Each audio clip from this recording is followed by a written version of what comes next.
मैं हूं प्रबोध कुमार गोविल और आप देख रहे हैं पिक्चर प्लस पर हमारी विशेष श्रृंखला पर्दे पर कश्मीर तब से अब तक। हम कई ऐसी फिल्मों की बात आपके साथ कर चुके हैं जिन्होंने कश्मीर की खूबसूरती को, वहाँ की जिंदा दिली को, वहाँ के नज़ारों को बेहद शालीनता और खूबसूरती के साथ फिल्मों में समय समय पर उतारा है। लेकिन फूलों की धरती एक दिन खून की जमीन बन गई। मस्त हवाओं की ये वादियां रंजिश और हिंसा की वादियों में तब्दील हो गईं। खूबसूरती और नज़ाकत की जगह नफरत और सियासत ने ले ली और जिंदगी के आंगन में मौत नाचने लगी। बीतती हुई सदी के अंत की फिल्म मिशन कश्मीर की ये बात है। सन 2000 में मिशन कश्मीर ये फिल्म आई। फिल्म पसंद की गई, लेकिन वही सबसे बड़ी बात थी जिसे हम कहते हैं कि ज़माना बदल गया। फिल्म एंटरटेनमेंट का साधन या मनोरंजन का साधन होने की जगह सच्चाई की बात करने लगी। उस खुरदरेपन की बात होने लगी जो निजी जिंदगी में आकर लोगों की जिंदगी और समाज को तल्ख बना चुका था।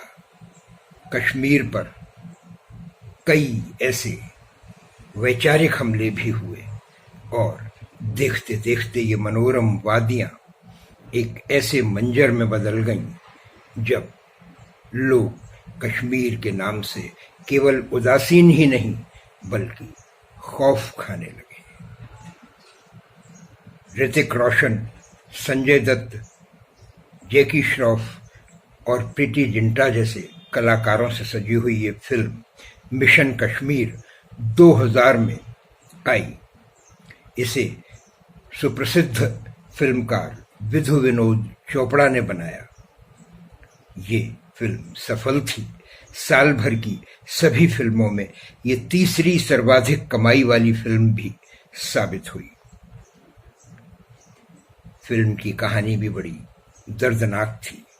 एक बच्चे के सामने उसके माता पिता की हत्या कर दी जाती है। बाद में एक और दंपत्ति उसे गोद ले लेते हैं, लेकिन लड़के को पता चलता है कि उसका ये सौतेला पिता ही उसके माता पिता की हत्या का जिम्मेदार है।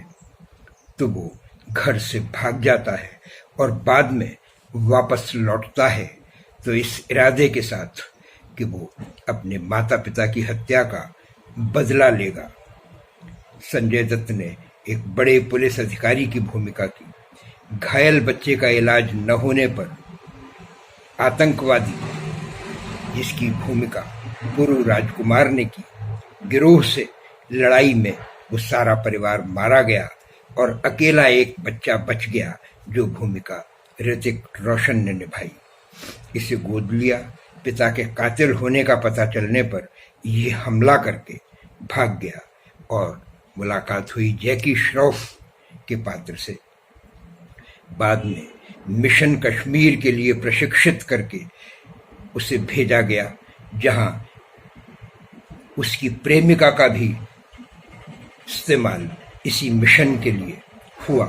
तैयारी की गई और अंत में आतंकवादियों द्वारा मंदिरों व कश्मीर की रक्षा करते हुए ऋतिक रोशन प्रशिक्षण देने वालों को मारने की कोशिश करते हुए जब हैरत के साथ इस रूप में सामने आए जिसमें राज खुल जाता है और उनकी माँ, जो सगी माँ नहीं है, उस परिवार में जिन्होंने उन्हें गोद लिया था, उसकी महिला, उनकी मृत्यु होती है।